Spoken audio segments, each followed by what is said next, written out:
If you are completely frustrated with your health and you're ready to just throw in the towel and do something radical, like have some crazy aggressive like weight loss surgery, or you're going to do some type of cosmetic surgery because you can't lose the weight, or maybe you're deciding to get a knee replacement or to have back surgery because of the pain, and you've done everything you can and nothing seems to be working, and you're trying to have these conversations with your doctor, but you have very little time in the appointment to do that.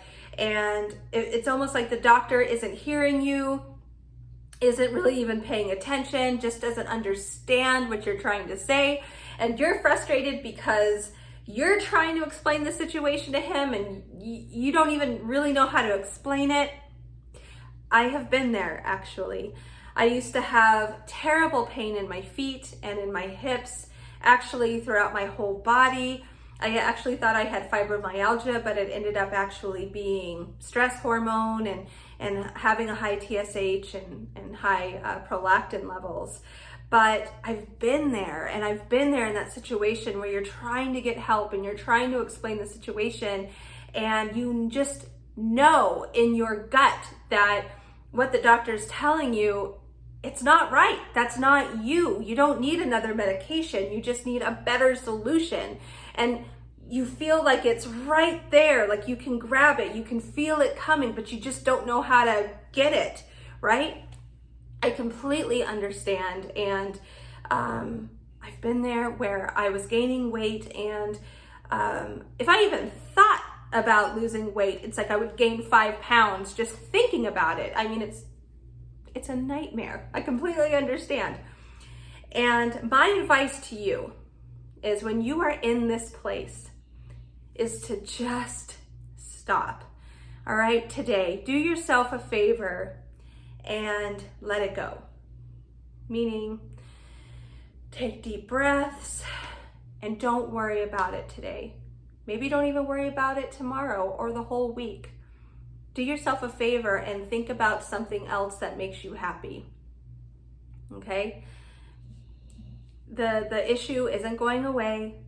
You know, it's still going to be there when you get back, but just take a break and focus on something else that makes you happy. All right? I'm not saying forget about the issue.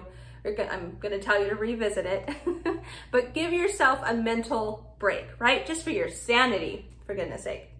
So when I am meeting with a potential client, and they're telling me these things in a consultation with me, one of my biggest advice that I give to people is, I want you to just utilize breathing, meditation, or I want you to increase salt. And that is because when we are frustrated and we are just at that point where we're just going to lose our minds, we are so saturated with maladaptive hormones. We are now in excess. You know, we're no longer have balanced levels.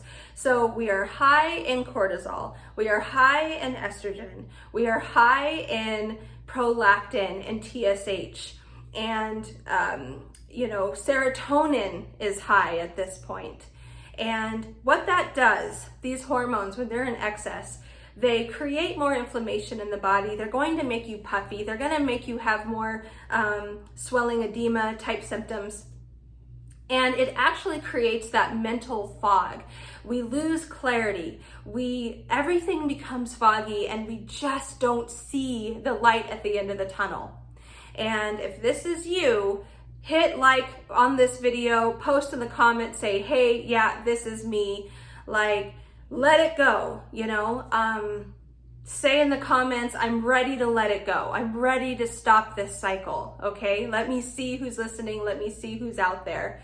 And when you do this, okay, when we're all freaked out and when we're stressed and when we're high in these hormones, like I said, it's so hard to find that light at the end of the tunnel. And breathing is going to increase CO2.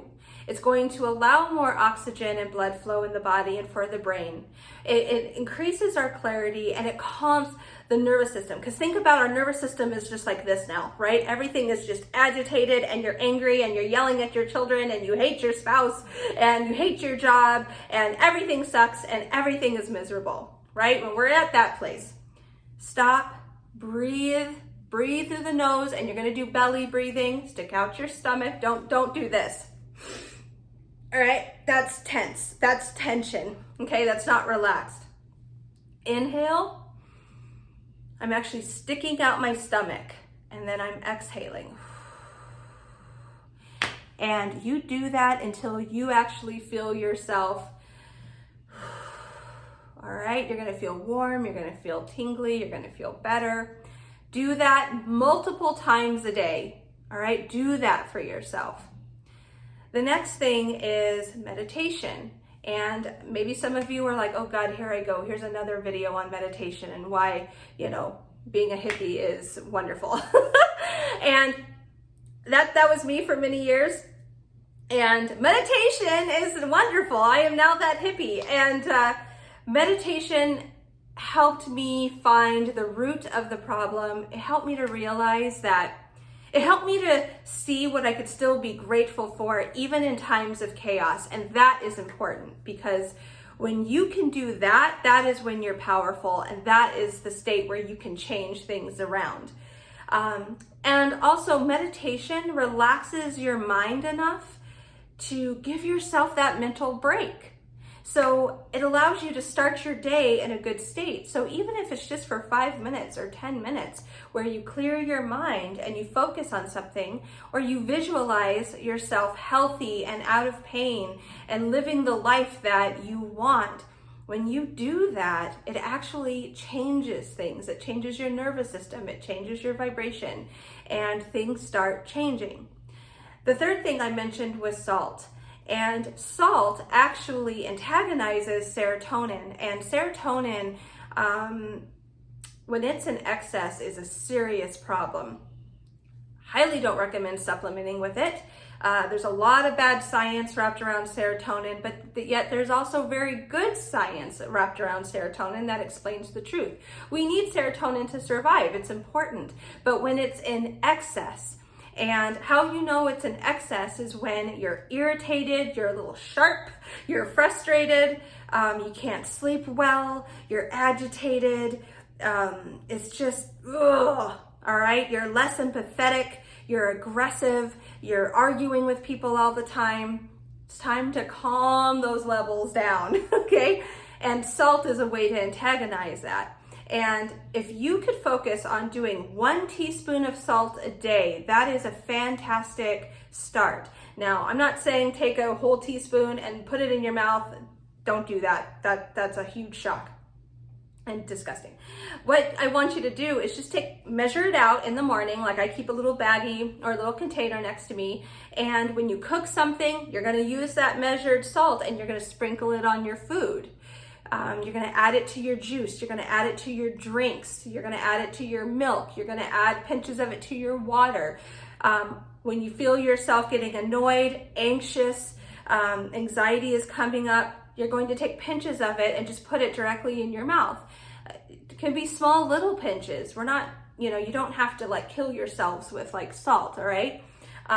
Don't do salt tablets. Salt tablets are going to it's extremely inflammatory to the gut and can really damage the gut. So don't do that. But measure out a teaspoon and slowly work on it. You may not be able to do that first week, but make it a practice. Set reminders on your phone. Oh, it's been every hour on the hour, I take 2 pinches of salt.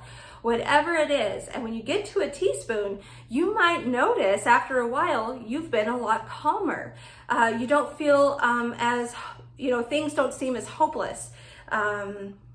You might actually be out of pain. You might even notice that your bloating and edema symptoms have gone away. Salt helps with edema.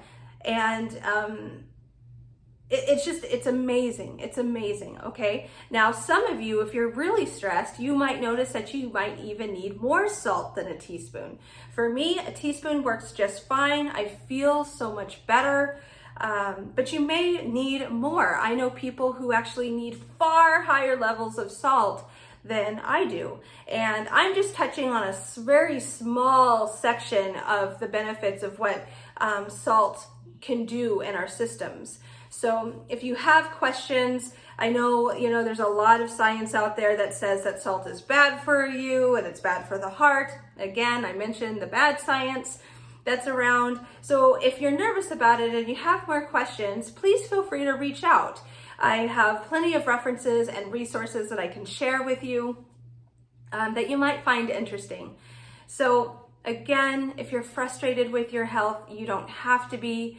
But you are going to just have to take a step back, relax, do something that makes you happy, calm the nervous system down, focus on those 3 things, breathing, meditation, and salt, and watch how things start to get better. And then you might be in a better place to actually do something and for your health and actually continue on with your work. All right. Again, thank you so much for watching this video. Please subscribe to my channel if you haven't already. Please click that like button. And if you would like to know more on how I repaired my health and how I repaired others, their health, and I can share with you what has worked with my clients, I offer free 60-minute consultations. So if this is an interest to you, please reach out and we'll get that booked. All right? Bye.